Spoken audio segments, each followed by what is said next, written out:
Ida. Saya bekerja sebagai guru di SMP Negeri 4 Bandar Pasir Mandoge, mata pelajaran IPS. Saya adalah peserta AKM program Kemendikbud.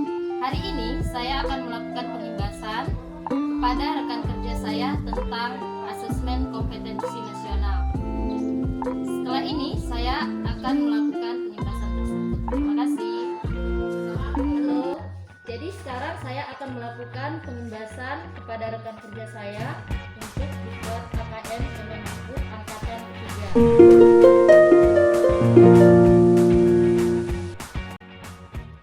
Hari ini saya akan menjelaskan tentang tata cara awal mula membuka khusus AKM. Pertama, buka situs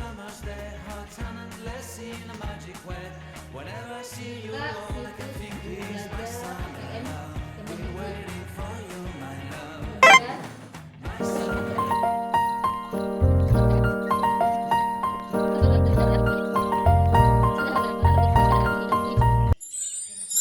Jadi di sini sudah terlihat bahwa di sini rekan saya ini dia masuk ke BIMTEK Guru Belajar Seri AKM Angkatan 4. Jadi sebelum dia rekan saya mengikuti AKM ini, saya akan melakukan sedikit penjelasan mengenai AKM setelah saya mengikuti diklat AKM Angkatan ketiga.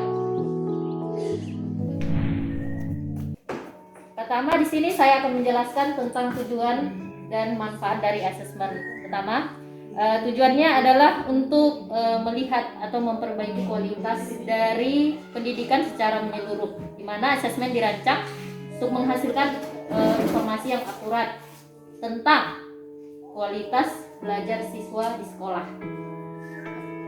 Kemudian, yang perlu kita ingat di sini, asesmen nasional tidak sama dengan ujian nasional. Ada beberapa perbedaan antara asesmen nasional dengan ujian nasional. Sebelum itu, AKM merupakan bagian dari asesmen nasional. AKM itu dilaksanakan 2 hari, di mana hari pertama itu dilakukan untuk menilai literasi baca dan tulis dan survei karakter. Hari kedua itu dilakukan untuk menilai literasi, numerasi, dan survei lingkungan belajar. Kemudian berikutnya kita lihat apa perbedaan asesmen nasional atau AKM dengan ujian nasional. Pertama, jika dilihat dari tujuan pelaksanaannya, asesmen nasional dilakukan atau digunakan untuk mengevaluasi mutu pendidikan secara keseluruhan di satuan pendidikan. Sementara ujian nasional itu hanya untuk menilai capaian hasil belajar siswa, di mana dia dikatakan assessment of learning. Sementara asesmen nasional itu assessment for learning, prosesnya yang dinilai, bukan hasil akhir.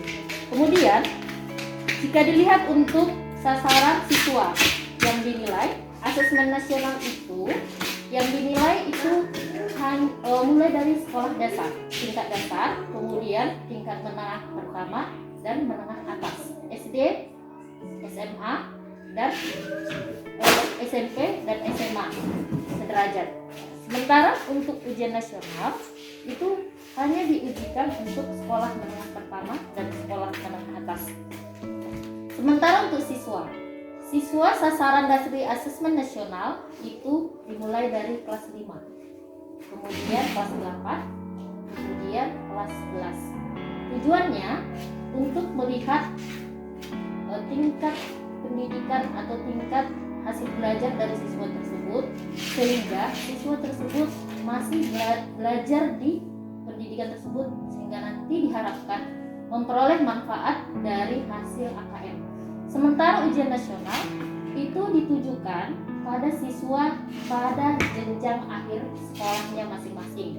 Contohnya, kalau dia SMP untuk kelas 9, kalau dia tingkat sekolah menengah atas pada kelas 12. Perbedaannya untuk siswa atau sasaran siswanya. Kemudian untuk model soal ini pun ada perbedaan. Kalau di asesmen nasional soalnya itu ada pilihan ganda kompleks, kemudian menjodohkan, isian singkat, baru uraian. Sementara kalau untuk ujian nasional itu terdiri dari pilihan ganda dan isian singkat atau uraian. Untuk sasaran penilaian Kompetensi untuk literasi itu ada yang dinilai itu untuk literasi membaca dasar dan literasi numerasi dasar yang memang dinilai untuk kemampuan dasar dari siswa tersebut. Sementara kalau untuk ujian nasional itu penguasaan materi pelajaran.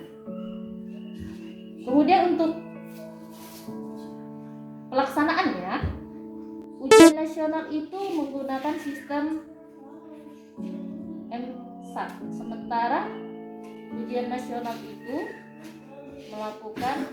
dilakukan dengan sistem CBT atau PBT. Kemudian ada beberapa pertimbangan yang dilakukan kenapa UN ini dihentikan dan dilanjutkan dengan KM. Pertama, UN itu hanya mengukur dan akhir dari siswa, tidak melihat proses pembelajaran keseluruhan siswa. Kemudian UN ini kurang optimal untuk mengevaluasi mutu pendidikan secara nasional karena UN diterapkan hanya di akhir pembelajaran.